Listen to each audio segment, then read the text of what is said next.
Hi guys, so since you have your unit test on Friday, we figured we'd take some time to talk through the answer key from your review on Wednesday. So there's a few things that come to my mind. What are the three factoring methods we've learned and how do I scan for them? So GCF, I'm going to scan for first, and then I ask myself binomial, DOPS, and trinomial. We just factor it. Or product sum, I'm going to call it.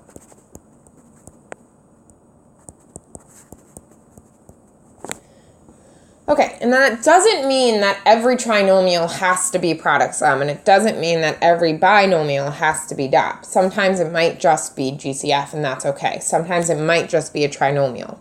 But we need to scan all of these things when we are solving these problems. Okay? The second thing that comes to mind for me is when I am looking at multiple choice, I can either... So my multiple choice strategies are I can either do my equivalence check,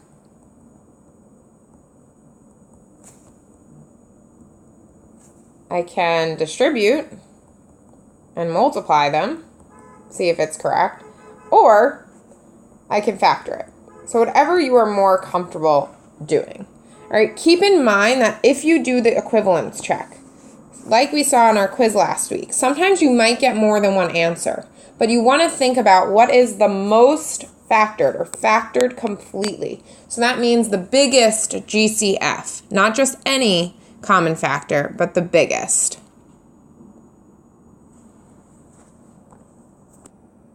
Okay, so on your answer key for number 4, I showed you by doing this by factoring it out completely. So I want to show you a different method. Let's say we do the equivalence check. All right, when I do the equivalence check, it's a good idea to not pick 0 because 0 can get a little bit dicey when you're doing this. So I'm going to pick x equals 1. So equivalence check, x equals 1.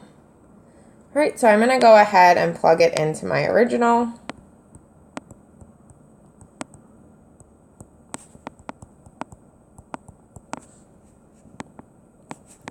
And that gets me 2 times 1, 12 times 1, and 16 times 1. 2 minus 12 plus 16. 2 minus 12 is negative 10 plus 16 is 6. All right, so that's what I'm looking for. I'm looking for it to be equal to 6.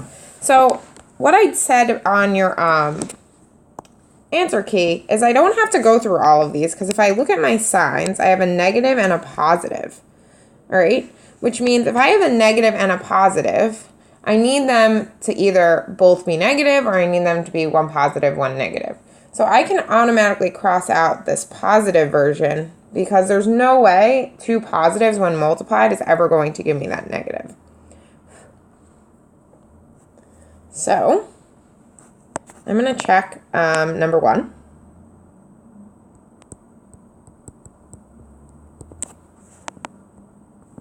All right, 2x, x minus 4, x minus 2.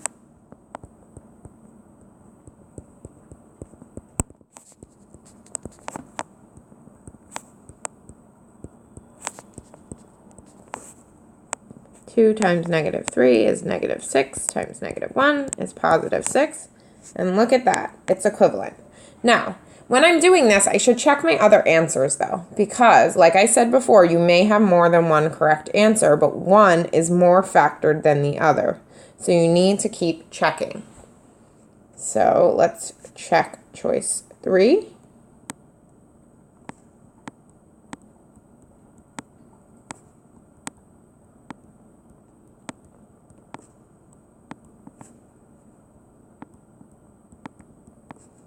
Okay, that's negative 18, so I know it's not choice 3.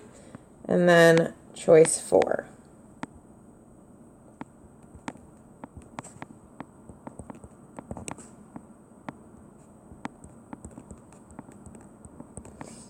All right, and that's not going to work out either. So I know it's choice number 1. All right, so that is a way you can check for equivalence when you're dealing with multiple choice. But let's scroll down to number 6 because there is no multiple choice. So I can't do that.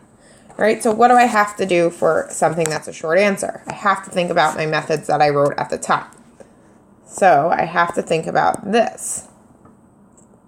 I'm going to copy that and go ahead and paste it. Oh, I can't seem to remember how to paste it now. Oh, there we go. All right, so I'm going to scan for GCF. Is there a number that I can divide 2, 7, and 5 by? There is not, so I can't do GCF.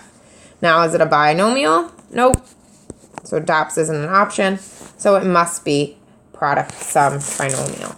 So again, it doesn't have to have more than one method. It might just be one.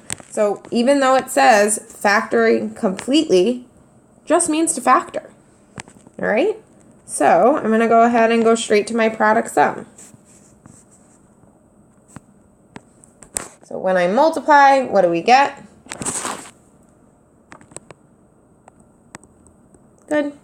I'm going to go ahead and list my factors of 10. 1 times 10. 2 times 5. And I see that my sum is a positive, so I'm going to keep those positive. And when I add, I get 11x or 7x. So what is my winner? 2x and 5x. I'm going to make my box. My first term that we circled